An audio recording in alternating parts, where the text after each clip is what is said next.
Nair, el secreto de un crimen. Son 2 capítulos muy atractivos, muy interesantes, que te sirven, creo yo, para ahondar más en algo que es la historia y que tiene mucho que ver con esto que hablábamos hoy alrededor del caso Logan, de los medios que van, se apasionan por una cuestión y después se van y se retiran. Y claro, el final de la historia nunca se termina de conocer. Alejandro Harman es el director de Nair, el secreto de un crimen, esta miniserie de 2 capítulos que se encuentra, miniserie documental que se encuentra en Prime Video, además de, a esta altura, Alejandro, hay que decir, un hombre que filma un montón de casos policiales de la Argentina que nunca terminan de resolverse del todo. ¿Cómo estás, Horacio Marmurek? Y toda la mesa de la mañana de Nacional te saluda. Hola, ¿cómo andan? Buenos días. Buenos días. Aclaro, digo, tenés Carmel encima, tenés el caso Sí, Cabezas encima, ¿qué me estoy sí, olvidando? algunos crímenes. Algunos crímenes. No, quería aclarar que este documental yo lo codirigí con Tatiana Mereniuk, que también fue guionista de Cabezas, así que es una codirección esta vez. Es muy impresionante lo que se consigue acá porque lo que consiguieron fue, valga la redundancia, que hablen todos. Habla Nair, habla el papá, habla la mamá, hablan los abogados, habla una abogada que toma el caso después de la condena de Nair y que al final justo cuando termina el documental, Nair le pide que no la patrocine más. Debe haber sido un gran trabajo Sí, de encuadrar y encarar todo esto, ¿no? sí, de producción periodística.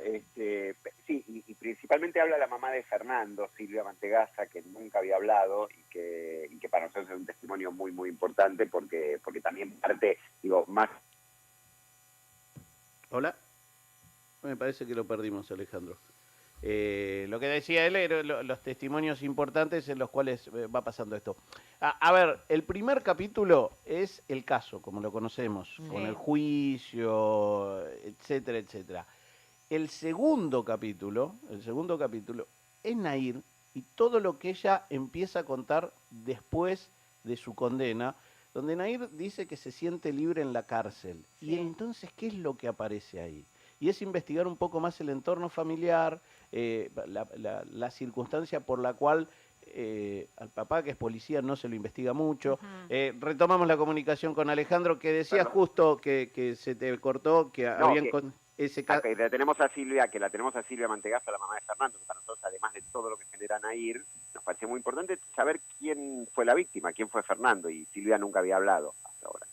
Eh, es muy interesante porque es tratar de capturar todas las aristas del caso, que es mucho más complejo de lo que la narrativa oficial nos entregó, ¿no? Sí, de hecho a mí me pasaba cuando me lo propusieron, fue una propuesta, esto lo había empezado hace varios años, había iniciado la gente de Paramount, que había empezado a tener como algún contacto con Nair y me lo habían ofrecido. A mí al principio no me parecía interesante. Y cuando me empecé a meter y en especial cuando la pude conocer a Nair, ahí me di cuenta que había algo muy muy potente y que iba muy más allá de la historia, como vos decís, de la narrativa, ¿no? Lo que aparece en el segundo capítulo es quizás el diferencial total, ¿no? Esa sinuosidad de Nair Galarza, donde quiere, quiere contar pero no puede, y un personaje mucho más complejo de lo que conocimos por los medios. Sí, totalmente, y fue, digo, parte de justamente lo que nos atrapó y lo que nos resultó, pero muy, muy interesante, fue descubrir a la persona detrás de la figurita de los medios, ¿no? Y empezar a darnos cuenta que había una persona muy torturada por algo que obviamente era el crimen y estaba relacionado con lo que pasaba esa noche, pero que iba más allá del crimen e iba más allá de lo que pasó esa noche.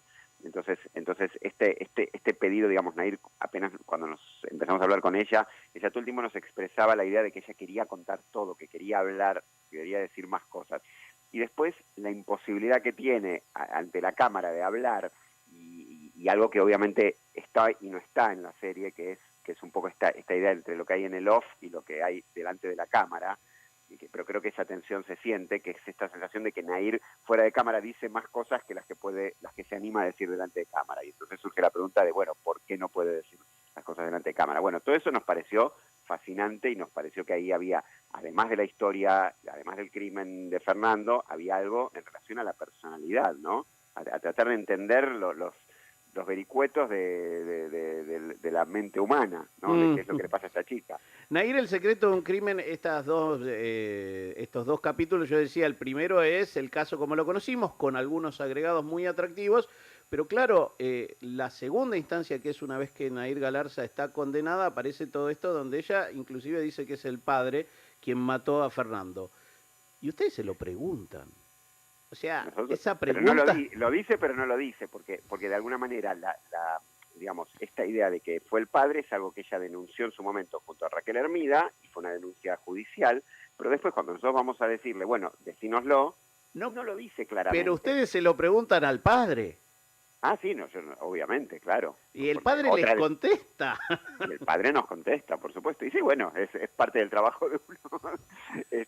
Toda esa entrevista estaba, digamos, direccionada hacia ese lado. En algún momento, digo, fue una entrevista larga con el padre, que es una persona muy, así como se lo ve por momentos amenazante, porque tiene algo también físicamente, es una persona con la cual, digo, podés conversar muy, muy plácidamente, digo, tomando un café, ¿no? Pero cuando la charla se empieza a poner álgida y empezamos a avanzar, hay que llegar a ese tema. Su hija lo denunció judicialmente por haber matado a Fernando, entonces había que hablar de eso en algún momento.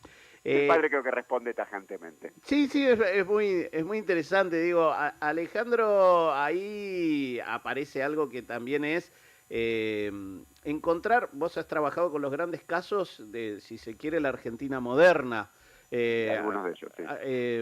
¿No? Y aparece de vuelta esto de cuánto zanja la justicia y cuánto la sociedad quiere creerle a la justicia que es lo que les dio. Sí, hay algo ahí donde la sensación que yo tengo cada vez más es que estos casos que se dirimen en la justicia, pero que en realidad se terminan dirimiendo en los medios, ¿no? y en la sociedad y en las redes sociales, al final lo que sucede es que están hablando de alguna otra cosa, que yo no soy sociólogo, pero ni tengo por qué interpretarlo, pero que de alguna manera están hablando de otro tema, digo, donde la sensación que yo tengo es que el crimen de Fernando está en segundo lugar, que lo que se estaba dirimiendo en el caso Nair era otra cosa, y quizás tenía que ver con el rol de la mujer, con el feminismo, con las chicas lindas matando, digo, hay algo ahí muy complejo social, que en definitiva eso es lo que está siendo juzgado, y no es la justicia al final la que juzga, porque la justicia no puede juzgar esas cosas.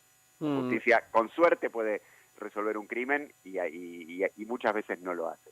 Cecilia Diwan, la tengo acá que te quiere hacer una pregunta. Alejandro, ¿cómo estás?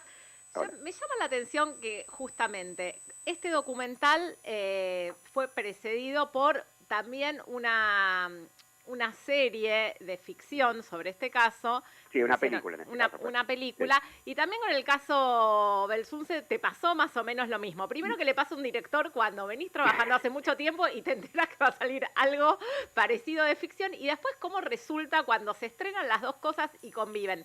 ¿Genera quizás un atractivo mayor para el público para ver las dos cosas, para completar lo que uno dice y lo que otro no? Mira, está buenísima la pregunta y te agradezco. Es algo con lo que, mira, otro proyecto que estoy haciendo ahora, que estoy haciendo afuera, le va a pasar lo mismo, ya lo sé. Sí, es algo que me viene persiguiendo, quiere decir que por ahí tengo que empezar a hacer ficción. No, pero es natural que suceda, digo, estas historias son, y es por lo cual a mí me resultan muy atractivas también, es por en gran medida, tiene que ver con sus componentes narrativos. Son historias que desde la narración son muy interesantes, sí. Digo, tienen buenos personajes, tienen buenos giros, en términos de narración clásica, ¿no? De cuentito. Entonces es lógico que quieran ser tomadas para la ficción, porque además traen todo ese morbo de ser reales, ¿no? Entonces toda esa tensión entre lo real y la historia que parece inventada, que parece una ficción, son muy tentadoras. Entonces es lógico que muchos productores quieran hacer ficciones. Y nosotros estamos trabajando en otro lugar, desde otro lugar buscamos justamente más lo sociológico, tratamos de analizar qué es lo que pasa a nivel social más allá del cuentito, y en definitiva, digo, la diferencia de perspectiva tiene que ver con que para mí el cuentito, ese que es muy atractivo, es justamente una excusa para hablar de otras cosas, que para mí son lo interesante. Claro. Pero de alguna manera conviven bien, porque me parece que son dos perspectivas, a la gente le entretiene mucho ver la ficción, ver el cuentito, y le ilumina ver el documental, o bueno, le ilumina algo, ¿no? Aunque terminen odiando al personaje, no importa. Entonces me parece que conviven bien y que es un buen tándem. Me parece que ha funcionado en los dos casos. Funciona muy bien. En el caso de Nair, creo que la entrada y salida la es casualidad interesante. de que salimos en la misma plataforma. Eso está Claro. buenísimo. Casualidad, porque nosotros éramos para Paramount y después Paramount medio que cerró y finalmente la adquirió Amazon, supongo que inteligentemente, sabiendo que tenían ya la ficción que era original de ellos, ¿no?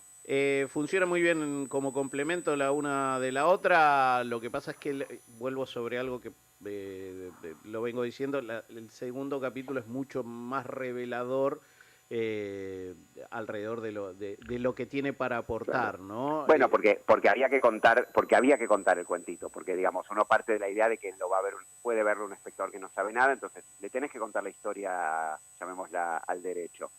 Sí, claro. Armarla. Lo último, Alejandro, que aparece ahí es que el muerto es un hombre que se llama Fernando Pastorizo, Sí. pero el caso es el caso Nair. Y evidentemente, y sobre todo cuando redondeas con esta miniserie documental que hicieron ustedes, el personaje de Nair, ahí hay algo que tampoco lo podés desentrañar y lo dejás abierto para que el espectador lo complete. Es un caso en sí mismo ella. Sí, es que eso, por eso yo te decía que en una primera instancia a mí el caso no me parecía tan interesante, yo sentía que yo no lo iba a poder contar del todo bien por distintas cuestiones, y cuando la conocí a Nair, digo, hubo algo que me pareció que podía ser un retrato sobre una persona y los vericuetos de la mente de una adolescente que se crió de cierta manera y de una manera bastante traumática. Me pareció que ahí había algo fantástico. Entonces creo que digo, me da pena por Fernando y por la tragedia que sufrió su familia y su mamá, su hermana, su papá y la gente que lo quería, porque es terrible perder un hijo, perder un amigo, un hermano, pero hay algo en Nair que es fascinante y que habla de otras cosas, insisto, más allá también del pobre Fernando. Nair, El secreto de un crimen, Harman codirigiendo esta miniserie documental que se encuentra en Prime Video. Te agradezco este rato con nosotros. No, gracias a ustedes. Abrazo grande. Alejandro Harman, director. Hasta las 9. La mañana en Nacional. Tu radio.